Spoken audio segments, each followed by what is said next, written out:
আঘাত না পেলে সুখের মর্ম বোঝা যায় না, আর আঘাত পেলে জীবনের জ্ঞান হয়, অভিজ্ঞতা বাড়ে, নিজেদের অনেক কিছু জ্ঞান অর্জন হয়।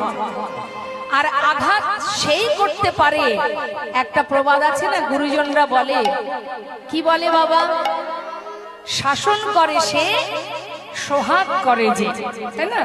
অর্থাৎ ভালো যেজন বাসে সেই তো শাসন করে। তাহলে ভগবান আমাদের কতটা ভালোবাসে। ভগবান বললেন, যে করে আমার আশ আমি তার করি সব নাশ, তথাপিও যে না ছাড়ে আমার পাশ, আমি হই তার দাসানুদাস। তাই জীবনে, সংসার জীবনে ত্রিতাপ জ্বালা মানে বাবা আধ্যাত্মিক জ্বালা, আদি দৈবিক জ্বালা, আদি ভৌতিক জ্বালা। এই তিনটে জ্বালা নিয়েই আমাদের সংসার। তা এই তিনটে জ্বালা একটু ব্যাখ্যা করে বোঝালে বুঝতে পারবেন বাবা, যে আমাদের জীবনে কষ্ট কেন আসবে না।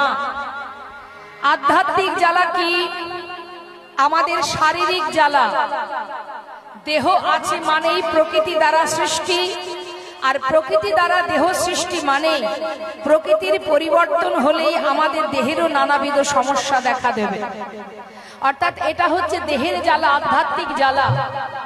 সারা শরীর আমার সুস্থ, হঠাৎ আমার হয়তো দেখা গেল দাঁতে যন্ত্রণা করছে, কি মা? আমাদের মন, আমাদের দেহ সুস্থ, সব জায়গা ভালো, দাঁতের গোড়ায় যন্ত্রণা হচ্ছে, তাহলে মন প্রাণ কোথায় থাকবে? দাঁতের গোড়ায় আটকে যাবে, তাই না? তাই এই জ্বালা তো আমাদের মৃত্যুকাল পর্যন্ত সহ্য করতে হবে না।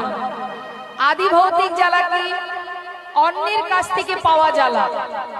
তার মানে আপনি সুস্থ আছেন, ভালো আছেন, শান্তিতে আছেন, কিন্তু পাড়াপড়শি বলুন, আত্মীয় স্বজন বলুন, তাদের কাছ থেকে কোনো না কোনো জ্বালা আপনাকে পেতেই হবে। এটাকে বলা হয় আদি ভৌতিক জ্বালা। সংসার জীবনে যতদিন থাকবো ততদিন তো এ জ্বালা পেতেই হবে বাবা। আদি দৈবিক প্রকৃতি থেকে পাওয়া জ্বালা। একবার ঠান্ডা, একবার গরম, একবার করোনা, একবার ঝড়, একবার বন্যা, একবার তুফান, চলছে তো চলছে মা। তাহলে এটাকে বলা হয় আদি দৈবিক জ্বালা। তাহলে বাবা, সংসারের মধ্যে যখন আছি আমরা, এই জ্বালা তো আমাদের সহ্য করতেই হবে। নিতাই গৌর হরি বল, হরি বল। এবার আমাদের মাথায় রাখতে হবে যে এত জ্বালা, এত যন্ত্রণা, ব্রহ্মা, চতুর্মুখ ব্রহ্মা, যিনি সৃষ্টিকর্তা ব্রহ্মা, তখন যিনি এই পৃথিবীকে, এই ধরিত্রী, এই ধরাকে সৃষ্টি করেছিলেন, ভগবান সৃষ্টি করার পর ব্রহ্মার কাজ কি?